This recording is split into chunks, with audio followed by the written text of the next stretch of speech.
দেখো বন্ধুরা, আমি আমের একটা আচার বানাবো।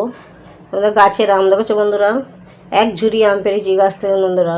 তেলের একটা ভিন্ন স্বাদের আচার বানাবো। আমটাকে বন্ধুরা আমি ছিলে নেবো।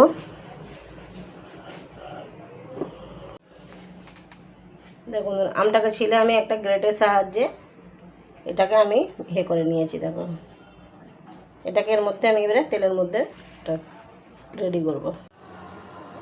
দেখুন, আমের আচার বানানোর জন্য আমি এখানে কড়াতে সর্ষের তেল নিয়ে নিচ্ছি। এর মধ্যে দিয়ে দিচ্ছি কটা লাল লঙ্কা। তার মধ্যে দিয়ে দিচ্ছি বন্ধুরা এখানে মশলা রেডি করে নিয়েছি। দেখো বন্ধুরা, সব রকম আচারের মশলা, রসুন বাটা, এখানে দেখো সব মশলা, এখানে আম গ্রেট করাটা দিয়ে দিচ্ছি বন্ধুরা একে একে তেলের মধ্যে আম গ্রেট করাটা।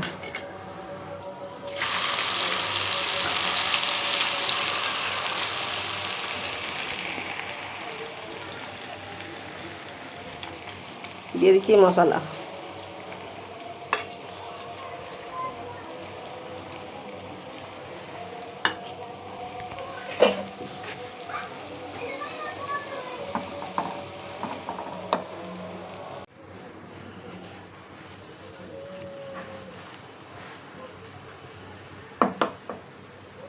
দেখেছো বন্ধুরা, এভাবে আচার বানাবে বন্ধুরা বাড়িতে।